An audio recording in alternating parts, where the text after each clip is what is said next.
नमस्ते दोस्तों, मैं वास्तु शास्त्री डॉक्टर सुमित्रा अग्रवाल। अगर बात करते हैं राखी की तो सबसे पहले राखी में आ जाती है बात भद्रा की। अब हम ये सोचते हैं भद्रा कहाँ से आ जाती है, तो कई दिनों में होते हैं और कई ऐसे पल होते हैं, कई ऐसे एक काल एक पीरियड होता है जिसमें भद्रा रहती है। अब भद्रा क्या है, उसके रहने का दो स्थान है, एक पृथ्वी और दूसरा पाताल।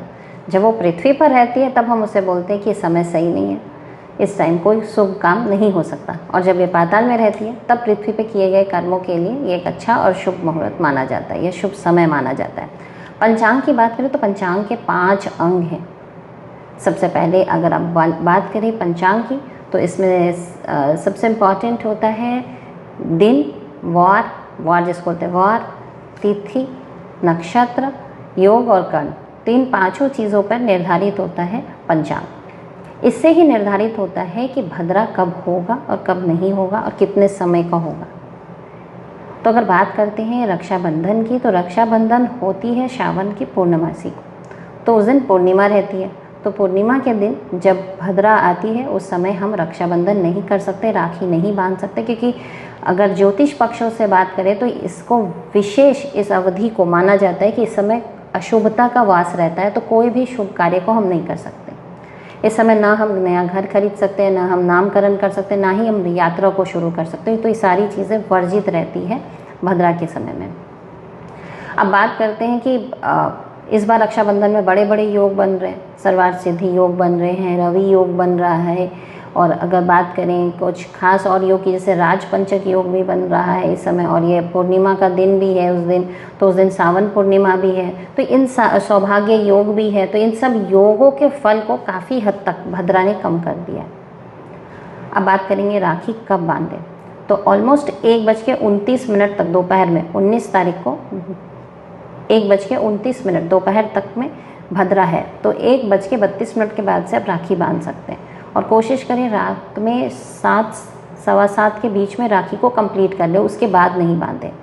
अब काफ़ी सारी ऐसी महिलाएं हैं जिनके भाई उनके साथ नहीं रहते, या दूर रहते हैं, या मनमुटाव है, अब वो उनको राखी नहीं बांध पा रहे या मिल नहीं पा रहे, तो क्या करें? सबसे पहले गणेश जी की आराधना करें और राखी आप हनुमान जी को बांध दें। आप देखिएगा कि एक समय के बाद जो आपके और अगर आपके भाई के बीच में मन मुटाव के चलते अगर राखी नहीं बांध पा रहे, तो मन मुटाव में दूरी आएगी और आपके आपस में घनिष्ठता बढ़ेगी और आपके संबंध काफ़ी सुधर जाएंगे।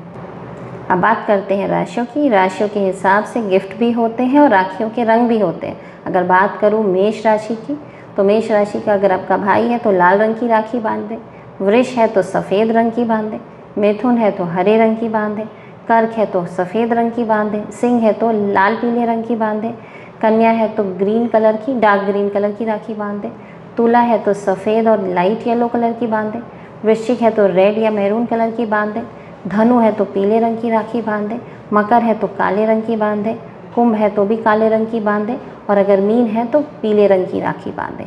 अब बात ये होती है कि राखी को सबसे पहले बांधा किसने, किसको? तो एक कथा तो ऐसी है कि भगवान जब वामन अवतार लेते हैं तो बलि के हाथ में भगवान खुद इस राखी को धागे को बांधते हैं, मोली को बांधते हैं और उन रक्षा सूत्र बांधते हैं और उन्हें अमर होने का आशीर्वाद देते हैं। तो जब औरतें या बहनें अपने छोटी बहनें या अपने बहनें सारी जब भाइयों को जब राखी बांधती है तो उनकी लंबी आयु की कामना करती है। अब भाई उनकी रक्षा की बात करते हैं। वहीं दूसरी तरफ जब बलि को भगवान जब पाताल में भेज देते हैं तो भगवान खुद उसके द्वारपाल बन जाते हैं। तो लक्ष्मी जी जाती है और बलि को वापस बांधती है। यही रक्षाबंधन की राखी समझ लीजिए आप, ये सूत्र बांधती है और उनसे भगवान विष्णु को वापस मांग के लाती है। तो कहीं ना कहीं वो भी अपने पति की रक्षा के लिए वहाँ जाती है बांधने। द्रौपदी ने ये बांधा था, श्री कृष्ण भगवान ने जब सुदर्शन चक्र चलाया था तो ये उंगली उनकी कट गई थी, उंगली कट गई थी उनकी। तो उंगली कटने के बाद उन्होंने उसके ऊपर जब ब्लड आ रहा था तो द्रौपदी ने वहाँ पर सूतली से कपड़े से अपने दुपट्टा फाड़कर बांध दिया था।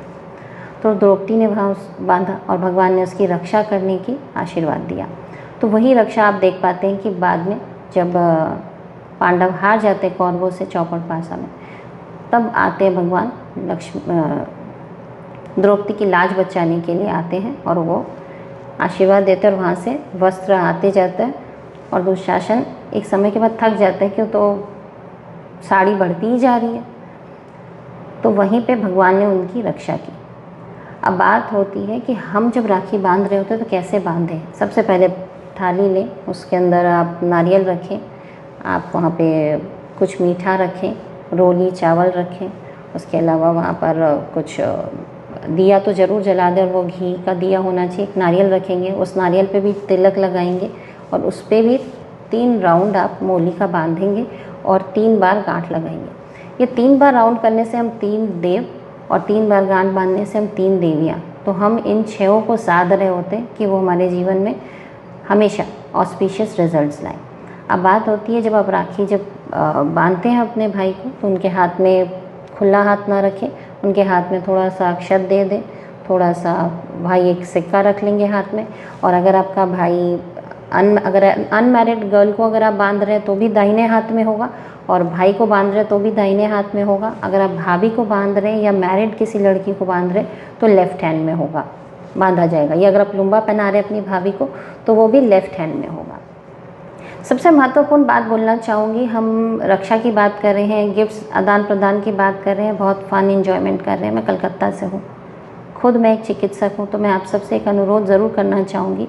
आप अगर अपने भाई को राखी बांध रहे हैं तो उनसे एक आश्वासन ज़रूर लें कि वो महिलाओं का सम्मान करें और उनके प्रति अपनी जिम्मेदारी को समझें, न कि उनके साथ कभी भी कोई भी दुर्व्यवहार करें। और ये बात महिलाओं के लिए भी इम्पॉर्टेंट है कि वो भी पुरुषों को उचित सम्मान दें और कभी उनके साथ दुर्व्यवहार ना करें। हम दोनों लोग एक दूसरे के अगर परस्पर संबंधों को नहीं सुधारेंगे तो कहीं ना कहीं सृष्टि को चलाना बहुत